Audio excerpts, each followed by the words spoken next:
Assalamualaikum warahmatullahi wabarakatuh. Bismillahirrahmanirrahim. Alhamdulillahi rabbil alamin. Wal aqibatu lil muttaqin wala udwana illa 'alaz zalimin. Asyhadu an la ilaha illallah wahdahu la syarikalah wa asyhadu anna Muhammadan abduhu wa rasuluh wa nusalli wa nusallim ala rasulillah wa ala alihi wa ashabihi ajma'in. Surah An-Nisa, kita sambung tafsirannya berkenaan dengan ya ayyuhalladzina amanu la taqrabus salata wa antum sukara hatta ta'lamu ma taqulun. Surah An-Nisa pada ayat yang ke-43.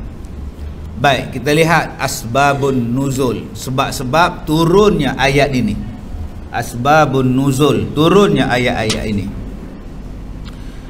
Baik, asbabun nuzul atau sebab turunnya ayat ini menurut yang dirawikan oleh Abu Daud, At-Tirmizi, An-Nasa'i dan Al-Hakim. Riwayat diterima daripada Ali bin Abi Talib, iaitu pernah kejadian di masa minuman keras belum diharamkan. Awal-awal Islam ni arak tak diharamkan lagi. Awal-awal dia, orang dah biasa minum arak daripada zaman dulu. Bila datangnya Islam, Islam mengharamkan arak tu berperingkat-peringkat. Berperingkat-peringkat diharamkan. Maka jadilah satu kejadian waktu arak belum diharamkan, bahawa kami diundang makan oleh Abdul Rahman bin Auf. Dihidangkan kami makanan dan diberinya kami minum tuak, sehingga kami pun mabuk. Kemudian datanglah waktu sembahyang, lalu mereka mengemukakan aku menjadi imam. Maka aku pun bacalah qul ya ayyuhal kafirun la a'budu ma ta'budun wa nahnu na'budu ma ta'budun. Sudah. Maksudnya apa? Dan kami pun sembah apa yang kamu sembah. Mabuk. Cakap tak apa nak betul lah mabuk. Kami sembah apa yang kamu sembah. Sedangkan ayat tu kita sebut kami tak sembah apa yang kamu sembah. Maka tengah-tengah sembahyang mabuk. Pergi bacanya ayat macam itu, kelang kabut lah orang. Yang bersembahyang itu adalah sahabat-sahabat. Di antaranya Sayyidina Ali yang jadi imam. Yang jamu makan pula Abdul Rahman bin Auf. Kejadian pula sebelum turunnya larangan minum arak. Dengan turunnya ayat begini kepada orang-orang utama sebagai mereka, menyebabkan sejak itu kalau mau sembahyang mereka tidak lagi mau minum, supaya mereka mengerjakan dalam keadaan sedar, dan syarat sah sembahyang ialah sedar. Turun ayat la taqrabus salah wa antum sukara. Janganlah kamu hampiri solat dalam keadaan kamu mabuk. Sukara tu maknanya mabuk. Maka bila dah Allah larang kalau nak sembahyang jangan mabuk, maka pakat tak minum arak lah. Sebab apa? Sebab takut mabuk. Begitu cara Allah mengharamkan minuman arak. Apa cara dia? Sebelum sembahyang tak boleh mabuk, masa sembahyang tak boleh mabuk. Maka mereka pun tak minum arak lah. Sebab apa? Sebab takut mabuk. Baik.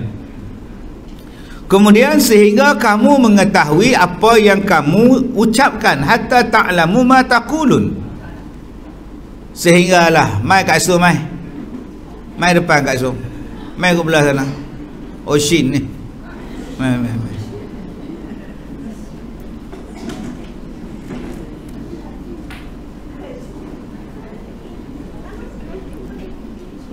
Sehingga kamu tahu apa yang kamu ucapkan.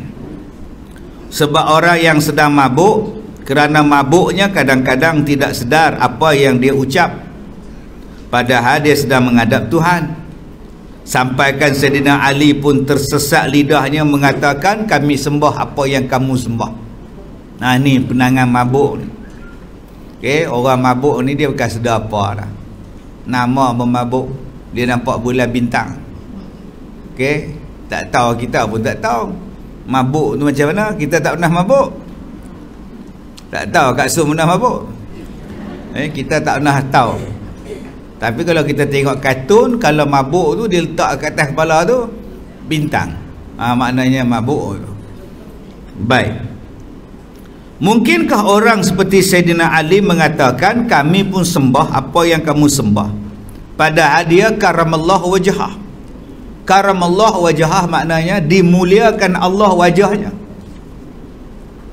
Yang lain sahabat-sahabat Nabi kita sebut radhiyallahu anhum, radhiyallahu anhu. Tapi bila datang Sayyidina Ali kita sebut khusus karamallahu wajhah, yang dimuliakan wajah Allah, yang dimuliakan wajahnya oleh Allah. Sebab apa? Sebab dia tak pernah menghadap wajah dia menyembah berhala. Dia tak pernah sembah Tok Kong, kerana dia masuk Islam daripada kecil. Jadi dia tak pernah pergi ke Tok Kong, kuil, biara, pergi sujud, pergi sembah Tok Kong.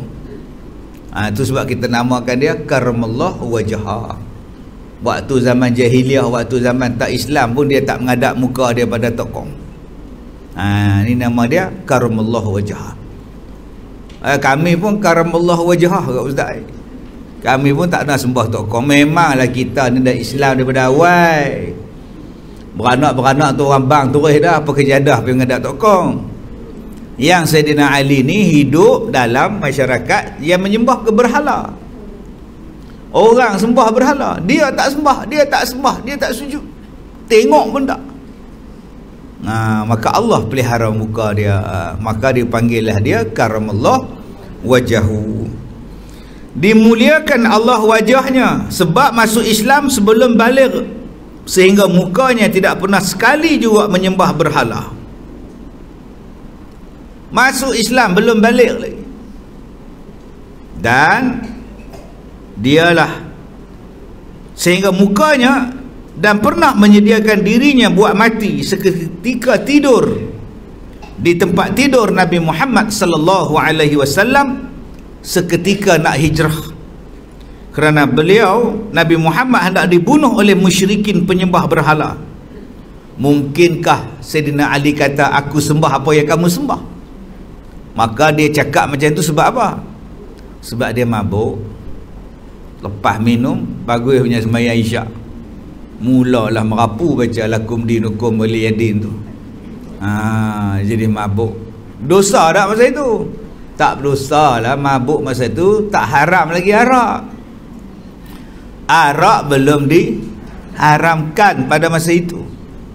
Kan Islam ni dia peringkat. Baik, maka datang lagi sebuah hadis riwayat Bukhari dan Anas bin Malik, dari Anas bin Malik, idza na'isa ahadukum wa huwa yusalli falyansarif falyanam hatta ya'lama ma yaqulu. Apabila mengantuk seseorang kamu pada hadir semayang, maka berpalinglah dan tidurlah sehingga dia tahu apa yang dia ucapkan.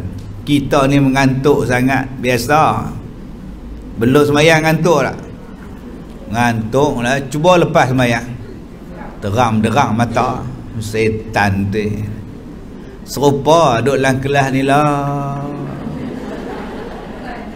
ngantuk lah, tak tahu nak habaq lah. Sebab tu ada orang suka duduk belakang. Senang dia kata, ustaz tak nampak. Duduk depan ni sekali lagi, tidur lagi, sebab salah pula. Cuba dah habis kelas, sambil berjalan pergi ke kereta, ada menguap? Tak ada menguap. Duduk dalam kelas ni pula menguap. Nasib baik pakai face mask, kan yang nampak menguap. Baik, Maka kita ni kalau mengantuk sangat-sangat, pergi tidur lah. Saat lagi kamu semayang, merapu tak baca? Merapu. Sebab tu makruh kita semayang ni pejam mata. Saat lagi takut tertidur. Konon-konon saya pejam mata ustaz, saya nak khusyuk. Khusyuk orang lain rukuk, ham diri. Ada yang tertidur waktu tahiyat, ada yang tertidur waktu sujud, siap berdengkur lagi. Sebab apa? Sebab dia tidur, dia semayang dalam keadaan dia mengantuk. Maka kata dia, pergi tidur dulu. Tak apa. Lainlah kalau waktu tu dah lewat, Zuhur dah 4:30, tidur dululah, makcik ngantuk. Zuhur dah buat belum? Belum. Makcik tidur kejap. Tidur-tidur jaga pukul 6. Ni hak kita cerita ni sembahyang isyak. Masuk isyak 8.40. Masa 8.30 tu mengantuknya, ya Allah, letih buat kerja, buat semprit. Cari telur pula 10 kedai tak jumpa-jumpa. Letih cari telur. Nak buat kuih raya. Tak tahulah raya tahun ni dah ada ke tak tahulah ustaz. Oi. Ni sampai 14, 15 tak tahulah. Depa kata hujung bulan Mac ni 22,000 pula. Benda yang paling pelik ialah benda yang boleh diramal. Hujung bulan Mac 22,000 penyakit. Macam mana depa tahu? Pelik tak? Pelik tu. Dah 2 tahun dah macam ni. Muni bulan ni 22,000. Ni nak raya ni 25,000. Pelik tu. Kita ni kalau dah nak tahu taubat nak datang lagi sebulan, agak-agak kita buat apa? Kalaulah kita tahu banjir nak mari lagi sebulan kat Som buat apa? Duduk atas tangga, duduk tunggu mana banjir. Kan bodoh namanya tu. Kalau dah tahu bulan Mac nak datang 22,000, buatlah persiapan. Ajak orang menjadi sihat, bukan cocok, bukan. Tak habis-habis nyocok ni pun. Ajaklah rakyat makan ubat, makan buah supaya imun tu jadi sihat. Bukannya suruh cocok, duk tunggu nak mari 22, tunggu. Tak cerdik tuan-tuan. Perompak nak datang pukul 8 pagi. Tunggu, buat apa kat Som? Nunggu perompak. Tahu pula perompak nak datang pukul 8 tu yang pelik. Dah tahu nak mari bulan Mac dekat-dekat puasa 22,000. Buatlah persiapan sekarang supaya tak jadi. Ini boleh siap kita meramal 15,000 menyenggelang. Hang tahu mana? Jadi janganlah buat macam tu. Asal Omicron ni pun cerdik, boleh rejak dia mai. Hak Disember hari tu tak datang. Cakap lebih-lebih ke dalam pula. Payah betul kan? Baik, jadi kita dah tahu dah. Kita ni ngantuk 8.30 ngantuk. Ngantuklah, tak boleh buka mata. Pergilah tidur. Pesan kat suami, nanti abang pukul 12 kejut. Saya nak tidur, saya penat cari telur. Pukul 12 abang kejutkan saya. Kita pun lena dengan telekung tu. Duduk atas sejadah tu tengah. Pukul 12 suami pun kejut. Leha, bangun semayang. Isyak tak buat lagi. Pilih semayang. Pasal apa? Ni Nabi kata apa? Idza na'isa ahadukum wa huwa yusalli falyansarif falyanam hatta ya'lama ma yakun. Kalaulah seseorang tu mengantuk pada dia nak semayang, maka berpalinglah, pergilah tidur dulu. Saat lagi semayang. Pasal apa? Pasal waktu semayang masih panjang. Tu tak dikira melewatkan semayang. Boleh faham? Tapi janganlah buat pada subuh 6.30. Ngantuk ya. Tidur dululah. Hadis Ustaz Kazim baca. Sudah 8.30. Tak aci yang tu. Subuh pendek je. Ni hak cerita ni ialah hak semayang panjang ni. Begitu juga kalau makanan dah hidang. Masuk waktu makanan dah hidang, siakaplah, Gelama ikan duri lah, senohong, lama-lama menteri. Jadi dah dihidang lah duduk atas meja tu. Dulu kata tak wajib, lepas tu wajib pula kan. Jadi tuan-tuan, ni cerita di Afrika. Dah siap dah gelama, siakap, senohong, gelama ikan duri. Dah siap dah. Tiba-tiba masuk waktu, makanlah dulu. Pi makan dulu supaya hati menjadi tenang. Itu tak dikira melengahkan sembahyang. Kalau kita sembahyang juga hati teringat ke ikan gelama tu. Kebetulan dah saya kata hari tu, anak menakan pula datang satu van, bawa anak-anak dia mari beraya. Satu van ni 10 orang. Mak ngah, pak ngah berlari ke dapur. Yang pak ngah sembahyang isyak. Agak-agak bunyi apa lah hati dia. Habislah gelama aku pula lah, habislah. Baik. Di sini kita mendapat pengertian tentang kesadaran diri menjadi syarat utama dalam mengerjakan sembahyang.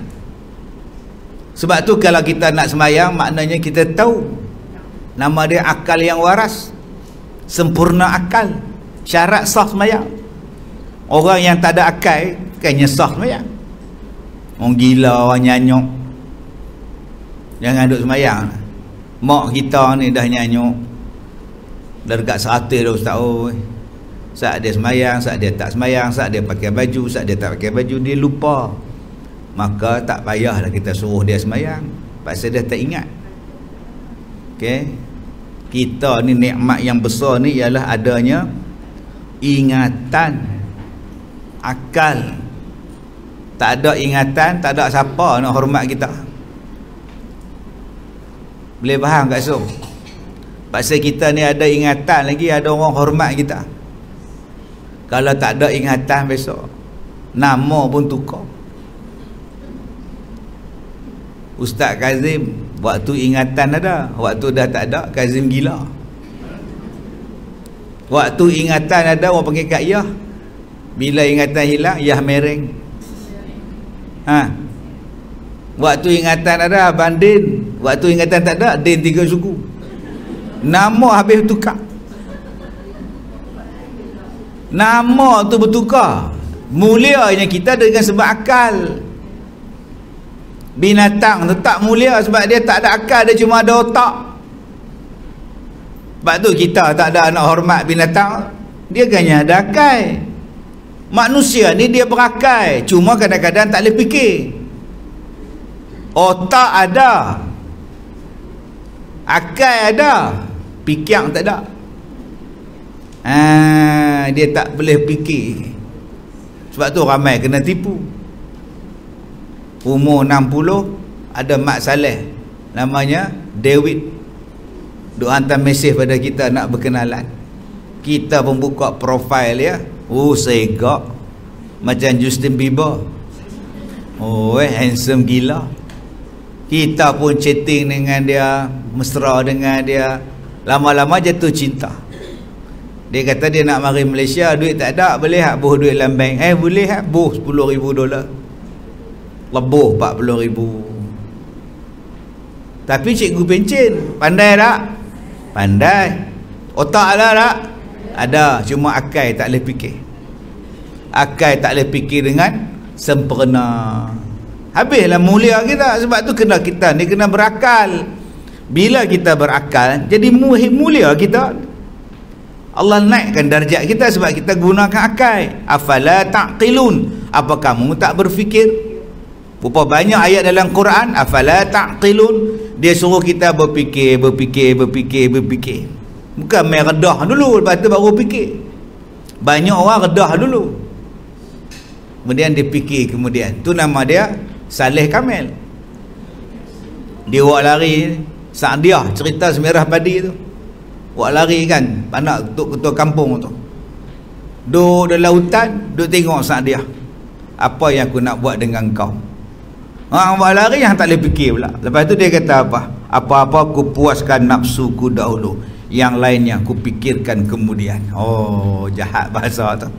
Apa-apa aku fikirkan, apa-apa aku puaskan dulu nafsuku, yang lainnya aku fikirkan kemudian. Terus duduk mizah. Elok nak pergi tangkap Sa'diah, pergi Ramli sampai. Lah, tang mana pula ang terbit ni? Mai adukah pula dah. Celah-celah mana mari. Itulah nama dia drama. Jarang kalau realiti hidup mana ada, dia rogo baru pulih mai. Ini elok nak rogo, dia berterpa mai. Kacau dah betul adukah ni. Ni cerita Semerah Padi. Jadi dalam drama tu dia sebut apa? Ku fikirkan kemudian. Inilah yang banyak berlaku. Buat dulu kemudian baru fikir. Sepatutnya fikir dulu nak buat ke tak buat. Baik. Maka dia kata kita nak semayang ni pun, kita kena ada kesadaran diri menjadi syarat utama dalam sembahyang, supaya bulat tujuan ucapan kepada Allah, tidak berkacau balau. Kerana sembahyang bukanlah semata-mata rukuk dan tegak, sujud dan duduk, tetapi inti daripada sembahyang atau jiwa dari sembahyang ialah khusyuknya kepada Allah. Itu inti pati daripada solat. Sebab tu dalam surah Al-Mu'minun tu dia sebut orang yang berjaya ialah orang yang fi solatihim khasyi'un, orang yang dalam sembahyang mereka itu khusyuk. Khusyuk tu dia serahkan hati dia pada Allah, ingatan jiwa raga dia pada Allah. Maka sebelum nak serahkan jiwa raga ingatan semua pada Allah, tumpu. Salah satunya ialah sedar, salah satunya tak mengantuk, salah satunya dalam keadaan selesa, perut selesa, tekak selesa, angin selesa. Ni semayang duk tahan kencing, macam mana nak selesa? Dia malas nak pergi turun pergi wuduk, tahan kencing. Kena pula Izu pula baca ayat panjang. Apa kejadah pula malam ni panjang pula dia baca. Tak menggeliat kat sum, duk tahan kencing pada tadi. Sebab tu tak selesa kalau aku semayang dalam tahan kencing. Pilah kencing, air free. Kan kena bayar apa free. Kalau nak free air hujan, kencing-kencing pergi tak ada tengah hujan, masalah apa? Yang pentingnya sembahyang tu dalam keadaan selesa. Telekung wangi. Ni dah 6 bulan tak basuh, sejadah 6 tahun, pergi khusyuk. Izu pula sujud panjang. Yang sujud panjang ni Ustaz Ahmad, oh lamanya sujud. Kena kita pula sejadah 6 bulan tak basuh, tak bernafas kita. Oh, bau busuk lah, bau lah, kencing kucing ke apa. Duk fikir tau, kencing kucing ke ni? Tapi takkanlah kot. Tapi rasanya macam tak lipas. Tapi kencing orang ke? Sudah. Dia bukan sembahyang, dia fikir bak siapa punya bau ni. Sebab dia sembahyang dalam keadaan dia tak selesa. Bila ingatan dia nak tenang. Tentu bukanlah maksud ayat ini bahawa kalau hati sedang susah, fikiran sedang kacau, jangan sembahyang. Jangan faham macam tu pula. Kenapa tak sembahyang? Saya kacau, pemikiran saya kacau. Saya tengah dalam proses bercerai ni Ustaz. Macam mana saya nak khusyuk? Saya tengah duk lawan suami saya ni, dia tak nak bagi nafkah ke anak saya ni. Fikiran saya kusut. Kenapa tak semayang kat Sum? Kat Sum dah 8 kedai cari telur tu.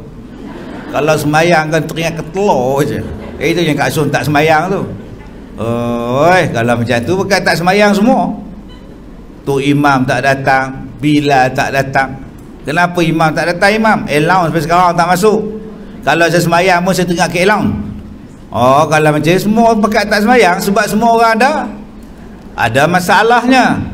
Semua orang ada benda yang nak difikirkan. Jadi janganlah kita faham jangan semayang.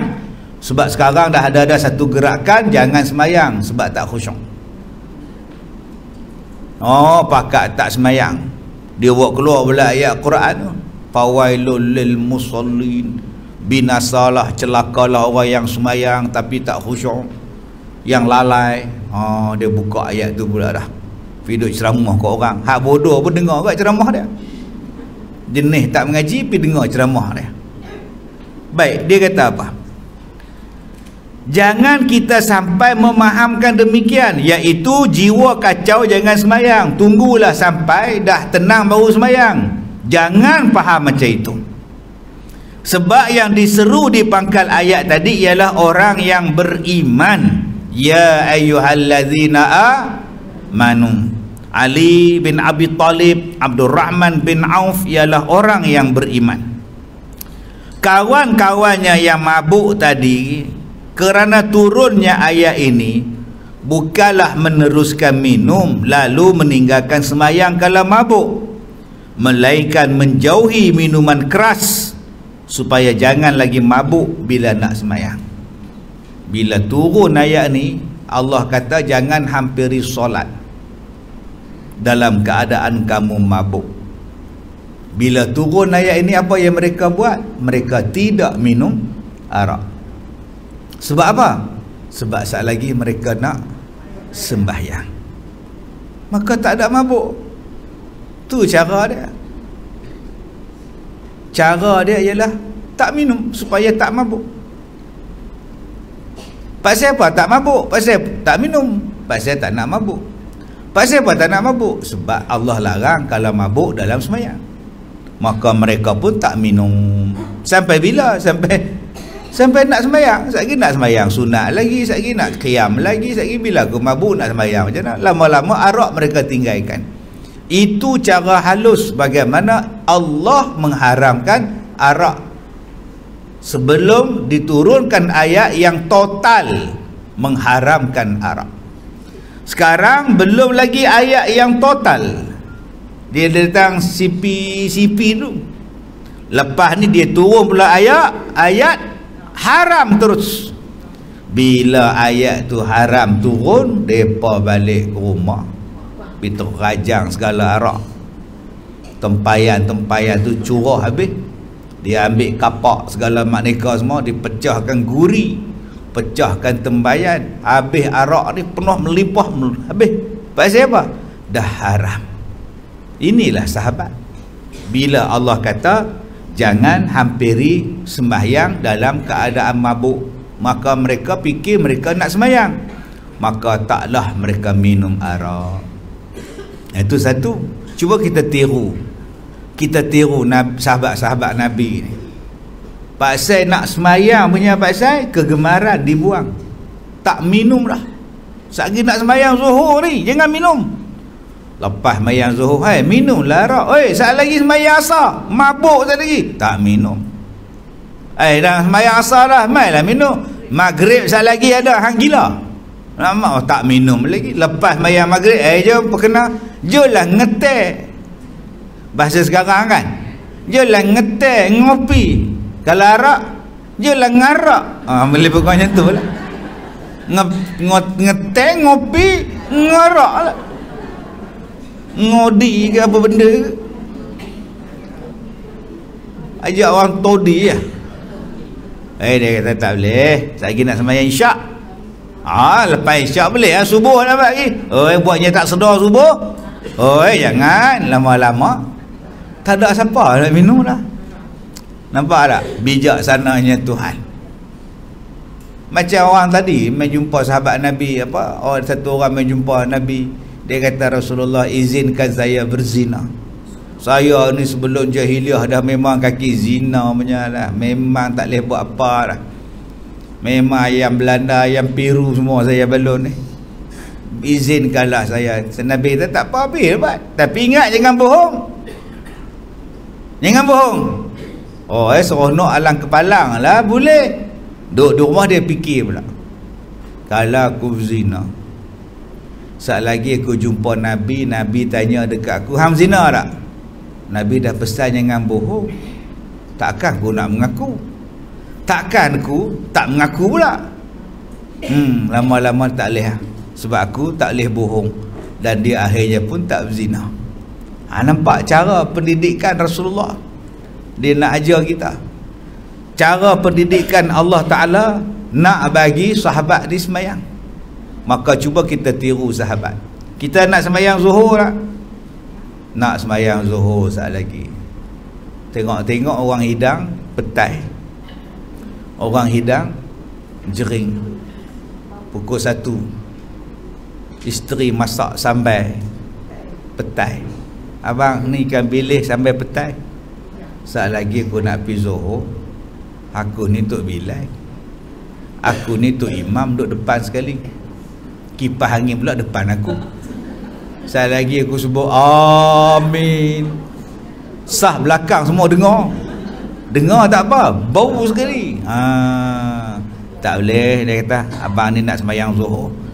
Nampak tak? Dah buat persiapan untuk sembahyang, fikir sembahyang tu.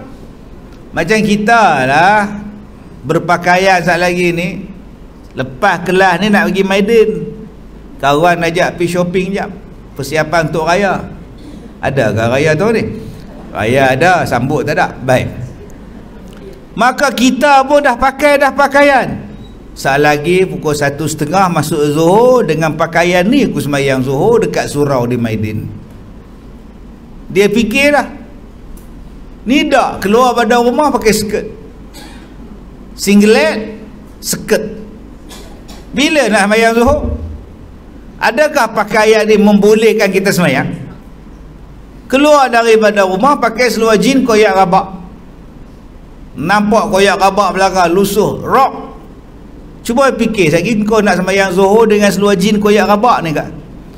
Kalaulah kita betul-betul kita faham bahawa lepas ni aku nak sembahyang, maka pakaian sentiasa bersih, okey, pakaian sentiasa menutup aurat. Nak sembahyang bila-bila masa pun boleh, di mana pun boleh. Sebab apa? Pakaian yang aku pakai ni membolehkan aku beribadat. Baik. Kemudian lantaran itu, dengan sendirinya bagi kita orang Islam yang bukan berbahasa Arab menjadi wajib mengerti makna segala ucapan yang kita ucapkan dalam sembahyang, supaya timbulnya khusyuk, supaya kita faham. Dah tua dah kita ni, tahiyat tak faham-faham. Ada yang tanya, ustaz, Allah ni ada sami ke? Mana ada? Tu dalam sembahyang, sami Allahu liman hamidah, dia kata sami Allah. Kita nak marah dia tua, tak marah layak kena marah. Tu macam mana? Kalau budak kecil boleh kita maaf lagi 5 tahun. Ini umur 5 series 6 series, boleh dia kata Allah ada sami. Bukan saya kata, ustaz pun kata sami Allah. Saya tak kata sami Allah, saya kata sami Allah. Sami Allah lain, sami Allah lain. Bunyi di dalam ni sami Allah, sami Allah, bukan sami Allah. Oh, itulah kena belajar. Sami Allah, telah mendengar Allah Ta'ala siapa yang memujinya. Sami Allahu liman hamidah, maka mendengarlah Allah Ta'ala itu sesiapa yang memujinya. Sami Allah, bukan sami Allah. Cuba sebut sami Allah. Bukan sami Allah, sami Allah.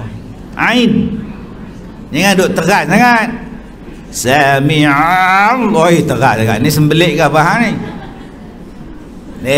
Relax je sebut. Cuba sebut dah makan semua? Sami Allah. Itu sebutan dia. Jarang kita sebut. Semua dah makan kan? Mana ada. Semua dah makan ya? Sami Allah. Faham tak Zom? Baik. Kerana itu kita telah merasa gembira kalau kita termasuk di dalam golongan alladzina amanu, yakni orang-orang yang beriman. Bila kita mendengar seruan kepada sembahyang, kita dengar azan, maka segala yang mengacau fikiran kita, kita jauhi. Setan je yang tak suka dengan azan. Jadi kalau orang kita pun tak suka dengan azan, dia beradik setan.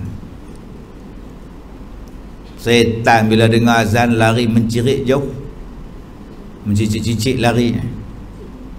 Kita pula bila dengar azan pekuk telinga. Dia beradik setan. Tutup radio, ubah channel televisi, menyesal pula rumah aku sebelah surau, dengar azan mekak betul. Ni buah-buah setan dah main dah. Kalau kita ni orang beriman, di antara benda yang dia suka ialah azan. Azan tu memanggil orang sembahyang. Azan tu mengajak kita berjaya. Azan tu mengajak kita buang segala-gala dunia sekarang ni. Tutup televisyen, orang dah azan tu. Cepat sikit makan, orang dah azan tu. Abang oi, bangunlah, orang dah azan. Oi, berhenti main bola oi, azan. Nampak? Semuanya stop kalau azan dah memanggil. Berhenti berniaga ya, azan. Berhenti bercakap ya, azan. Ini kekuatan azan tu. Jarang orang berhenti bercakap kalau bukan azan. Sebab tu ada orang yang cuba nak meletakkan azan tu, yang cuba nak meletakkan benda lain lebih besar daripada azan. Okey, letaklah benda lain. Ada yang letak lagu, ada yang letak bendera. Siapa yang tak berhenti, tak tegak saman, pakat tegak semua. Tengah duk makan tu, tengah duk suap sudu dalam mulut tu, tiba-tiba lagu nyanyi, berdiri dengan sudu, dia tegak. Kadang-kadang kita hormat lagu lebih daripada hormat azan. Pasal apa? Pasal tak hormat lagu kena saman, tak hormat azan. Gitulah. Kadang-kadang kita ni takut tak pakai face mask daripada tak pakai tudung. Pasal apa? Pasal tak pakai kena saman, tak pakai tudung tak apa. Sebab tu orang suka. Ini penyakit kita. Sedangkan tak pakai yang ni di hari kiamat, pakai yang ni di dunia je. Tak pakai terbakar, digantungnya rambut, dibakarnya daripada bawah kaki, menggelegak sampai ke otak. Sekali, berapa kali tak pakai. Baik, kemudian maka kemabukan kerana minum minuman keras atau kerana urusan hidup sehari-hari kita lepaskan dari fikiran. Kita mulai mengerjakan sembahyang dengan khusyuk, dengan penuh pengertian dan kesedaran apa yang kita ucap dalam sembahyang. Lepas tu kita tengok mak kita, tok kita dulu pukul 11.30 di dapur, pukul 12.30 siap, 12.45 mandi, 1.30 tunggu sembahyang. Depa buat awal-awal sebab apa? Sebab nak sembahyang Zuhur. Itu orang tua-tua dulu. Bukannya ada gas, pergi belah kayu api, bawa segala kayu api, naik muka hitam. Bukan kata muka dia aja hitam, periuk hitam, cerek hitam, punya seksa nak bagi menyala api. Sat lagi api nasi dah nak masak, tarik pula kayu api tu, bagi malap. Alah. Tapi masa awal sebab apa? Nak sembahyang Zuhur. Kita bila masa awal? Bila yang kita masa awal? Sebelum masuk waktu dah masak lah. Buka puasa pukul 4.30. Pasal apa? Pasal nak mentega darah. Lapar ni ustaz, tak makan daripada subuh ustaz. Waktu Ramadan ni lah kita ingat sungguh. Waktu Ramadan, waktu yang paling ingat waktu sembahyang. Bila masuk waktu maghrib, ingat 7:25 Ipoh. Betul gajah? Ipoh betul gajah sama. Tepin lain sikit. Ingat semua. Cuba tanya sekarang, maghrib pun je lah. Tobat lahum tak ingat. Subuh pun tak ingat. Tapi bila datang Ramadan, sebulan dia ingat waktu subuh. Bila datang bulan Ramadan, kalau Pak Leman azan lewat sejak seminit pun dia maki lah. Tepat masa dah. Orang Melayu 2 waktu ni kena tepat. Pertama sembahyang mayat, kedua buka puasa. Lambat azan Pak Leman disyorkan pecat. 2 minit lembat, saya tunggu tau, kata dia. Ui, marah sungguh. Ini keistimewaan Ramadan. Segala waktu dia ingat. Buka berapa nak buka puasa, lagi berapa jam nak buka. Anak dia nak buka puasa, ingat, sabar adik, lagi 2 jam je lagi. Ingat tu, 4 jam je lagi. Tarikh yang paling kita ingat ialah Ramadan. Hari ni berapa Ramadan? 10 Ramadan. Oi, lama lagi nak raya tu. Nampak dia ingat tu. Cuba tanya hari ni berapa Rejab? Tobat lahum tak ingat. Pak saya apa? Pak saya Ramadan tu dekat dengan kita. Hati kita tu dekat sangat dengan Ramadan. Baik, kemudian maka bila kita dah tak buat benda-benda tadi, maka kita pun sembahyang dengan khusyuk. Sebab itu kita ni bukan orang Arab. Maka perkara yang paling cantik ialah bila kita sembahyang, kita mengetahui makna-makna sembahyang tadi. Untuk mengerjakan sembahyang dengan penuh pengertian ini, sampai Imam Hanafi membolehkan bagi orang yang belum mengerti bahasa Arab membaca arti dan bacaan Arab itu dalam bahasa yang kita kenal sambil meneruskan mempelajarinya. Tetapi Imam Syafi'i tidak mengizinkan demikian. Teruskan membacanya dalam bahasa asli, yakni bahasa Arab. Kata beliau, sebagaimana kita ketahui di tanah air kita mazhab Syafi'i lah yang berpengaruh. Dan oleh sebab itu daripada masa kecil pun kita diajar dengan bacaan sembahyang. Dan sembahyang telah berjalan dengan lancar dengan bahasa Arab. Dan di negeri-negeri yang bermazhab Hanafi, fatwa beliau yang membolehkan itu diketahui orang juga. Tetapi kerana bahasa Arab telah menjadi bahasa darah daging orang Islam, tak dipakai fatwa mazhab Hanafi tadi. Di Turki yang memakai mazhab Hanafi, ada seorang presiden nama dia Mustafa Kemal Atatürk, mencoba menganjurkan menukar bacaan azan daripada bahasa Arab ke bahasa Turki. Namun umat Islam tidak mau menerimanya, sehinggalah maksud Mustafa Kemal menjadi gagal. Tetapi setelah dia meninggal, orang kembali memakai azan dalam bahasa Arab sampai sekarang. Okey, dia pakai azan dalam bahasa Turki dia. Ni Mustafa Kemal Atatürk tukar Arab kepada Turki. Allahu Akbar, Allahu Akbar. Ni Turki punya kan. Baik. Dan kata dia, habislah bab mabuk. Kita masuk pula. Dan jangan pula dalam keadaan junub.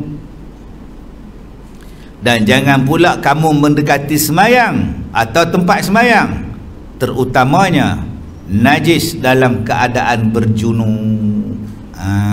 Ni dia. Habislah bab sembahyang, dia masuk pula bab kedua, junuban. Orang yang berjunub jangan duk pergi sembahyang.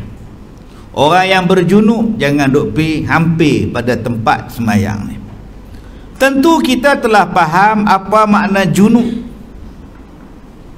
Ada orang nama Yunus, Nabi. Ada yang nama Junus. Junus, dia bukan Yunus, Junus. Tapi jarang orang nama junub. Ada? Tak ada orang. Nama Siti Nur Janabiah, jarang dah. Okey, orang tak bubuh nama dah. Nama kamu apa? Syekh Junub, jarang. Okey, junub maknanya apa? Berhadas besar. Apa sebab berhadas besar? yakni sehabis bersetubuh. Tegasnya sehabis keluar mani, baik kerana bersetubuh atau kerana mimpi, ataupun tak keluar air mani, bersetubuh saja, tak ada juga, dia bukan keluar ya. Bagi perempuan ditambah lagi, kadang-kadang junub dengan sebab berhaid. Ada orang telefon saya semalam, dia kata, "Ustaz, macam mana nak buat ni, haid saya tak menentu, sak mari, sak tak mari, sak mari, sak tak mari." Kau umur berapa? Tu tanda-tanda nak menepuh lah kau. Dia tanya saya berapa, kucing hilang tanya saya, teruk lah saya. Tu yang jadi stres. Saya pula bila orang tanya, bawa ke mimpi, bawa ke tidur ni, macam mana nak selesaikan masalah opah ni? Sekejap mari, sekejap tak mari haid dia ni. Tu tandanya opah ni nak air hisap, maksudnya nak putus haid, hormon tak betul. Pi jumpa doktor, minta pi hormon, doktor pun tak bagi dah, kau air reda je lah. Sak dia jadi mereng benda tu. Satu benda yang tak berjalan betul, tu namanya dia dah nak habis lah. Jam jalan tak betul, orang pusing ke depan, dia pusing ke belakang. Gila dah jam ni. Motor pula pun dah lain macam, dah bunyi kedek-kedek tak betul dah motor ni. Serupa lah haid kita ni, sak mari sak kering, sak mari sak kering, sak tak mari langsung, sak mari penuh pula dah. Maknanya akak ni lainlah kalau umur 24, ni dah 84 lah ayak dah kau. Terus ada telefon saya lah, dia pula mengaku tu lah, rasa macam tak betul. Telefon ustaz tahu tak apa. Okay, inilah zaman sekarang ni, semua benda tanya ke ustaz. Nah, ustaz ni serba tahu semua, profesor serba tahu.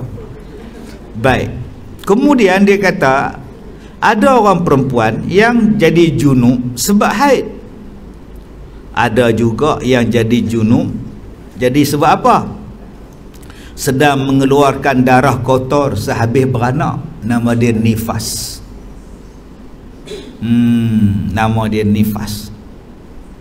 Yang ada anak setengah dia tak mau dah beranak, tak mau dah ustaz, nak ikat dah, nak ikat dah, tak mau dah. Berapa dah anak? 7, tak mau dah, doktor suruh ikat. Lepas ikat, mengandung pula dah. Mai jumpa saya, ustaz, saya dah ikat, macam mana boleh mengandung? Saya kata bocor, ikatan dia bocor. Nak kata apa? Yang tu pun mai jumpa saya, macam mana boleh mengandung ustaz? Pelik, saya sampai sekarang pelik. Dia kata apa, dah ada lelaki, juga tak ada lelaki. Yang peliknya kalau tak ada lelaki mengandung, itu baru pelik. Tuan-tuan kalau jadi ustaz lah, jenuh nak menjawab. Baik, jadi ada orang yang bila dah ada anak, dia tak mau beranak. Ada orang yang tak serik-serik nak beranak. Bila kata senyum, bila kata mengandung, meleret gelak. Loh, mengandung ke? Tuhan nak bagi. Anak dah berapa? 10. Ni yang ke-11. Seronok dia. Ada orang yang tak mengandung, nak merasa mengandung. Saya nak merasa sekali je mengandung ustaz, nak rasa macam mana mengandung, nak rasa macam mana nak beranak. Dah ada rasa, tak mau dah beranak. Macam-macam jenis manusia. Itulah kata manusia tak pernah puas dengan apa yang dia ada, sampailah tanah masuk dalam mulut baru dia berhenti. Baik, kemudian waktu itu namanya dia sedang berhadas. Orang Melayu panggil sedang kotor. Itu bahasa orang Melayu tu. Okey, mak tak masak, mak tengah kotor. Kotor kejadah apa, kau pergilah masak. Orang Melayu dulu-dulu faham kalau datang haid tak boleh masak, nanti basi. Tutup restoran Kak Leha seminggu. Kenapa seminggu tak buka restoran Kak Leha? Kak Leha haid. Ada tak Kak Leha jawab macam tu? Aduh. Dulu-dulu kalau isteri haid tidur asing. Suami tidur depan, isteri tidur dalam bilik. Ayah tak tidur dalam bilik, mak kamu kotor. Minggu depan hilang bapak tu. Bapak tak tidur kat depan, mak kamu bersih, kata dia. Nampak? Ini bahasa orang kita ni, dia panggil kotor. Yang kotor tu darah. Mak tu tak kotor, isteri tu tak kotor, tangan dia tak kotor. Dia boleh masak, dia boleh tidur sebelah. Jangan buat yang dia larang, sudah. Jadi janganlah kita duk sebut saya kotor. Kotor apa? Yang kotor tu darah tu saja kotor, hak lain tak kotor bangah. Baik. Barulah suci setelah mandi. Maka nama mandi tu mandi junub atau mandi wajib. Pergi cerita ke opah-opah dia tak nak guna apa. Oh dah lama tak mandi Ustaz. Oh kata dia. Mari dengar pun 80, 70, 60. Kak Som 70 apa? 75. Punya lama orang Kak Som tak mandi junub. Pergi cerita apa mandi junub pula pagi ni. Ni ayat Quran. Kita benar boleh langkah-langkah, benar boleh skip. Dengar sampai habis je lah. Okey. Bila kita kat cucu. Tapi ada makcik datang jumpa saya, haid dia mari. Dah lama lah tak ada haid. Dia minum air pak tau. Oksigen pak air tau. Terbit pula Ustaz. Oh. Air terkejut, darah terkejut. Ni nak kira darah apa Ustaz? Mana serta makcik. Tunggu dia mari pari, sabar Ustaz. Warna apa? Kita pula nak tanya warna apalah apa. Saya nak jawab pun saya malu lah. Pergi tanya Ustazah Hindun kata. Tanya Ustazah Hindun. Pergi tanya Ustazah Hindun. Ustazah Hindun kata tak tahu. Pergi tanya Ustaz Kazim. Ustaz Kazim ni nama Ustazah Hindun tu Indon. Nama IC dia Indon, INDON, Indon, DON. Indon. Jadi janganlah kata apa dia kutuk kami Indonesia. Ada nama dia Indon. Patut berbanggalah nama dia Indon. Apa ni? Jadi isu pula nama Ustazah Indon Arifin. Baik, maka pada saat sedang dalam keadaan junub, belum boleh semayang atau mendekati tempat semayang, masjid jangan. Kita dalam junub, jangan duduk masuk masjid. Okey. Tapi dulu Ustaz, dulu betul tak boleh masuk. Habis tu sekarang ni boleh masuk dah, sebab kita dah berlapis. Sekarang dah moden dah Ustaz. Oi. Dah pakai semua model dah. Tak ada je belak mencuci-cuci jatuh dah Ustaz. Habis tu sekarang orang tak pakai. Dulu orang tak pakai ke? Zaman dulu bila datang haid macam mana? Duduk menung. Ini bodoh siapa? Tak boleh masuk masjid tu bukan dengan sebab ada modest ke tak ada modest. Kamu dalam keadaan junub, hukumnya tak boleh masuk. Bukan sebab ada modest tak ada modest. Dia dah kata macam tu. Dulu sekarang moden dah. Habis tu dulu orang lapik dengan apa? Daun pisang. Apalah. Bodoh macam tu. Dia ingat orang dulu bodoh kot. Dia ingat orang dulu tak erti. Aduh, macam-macam.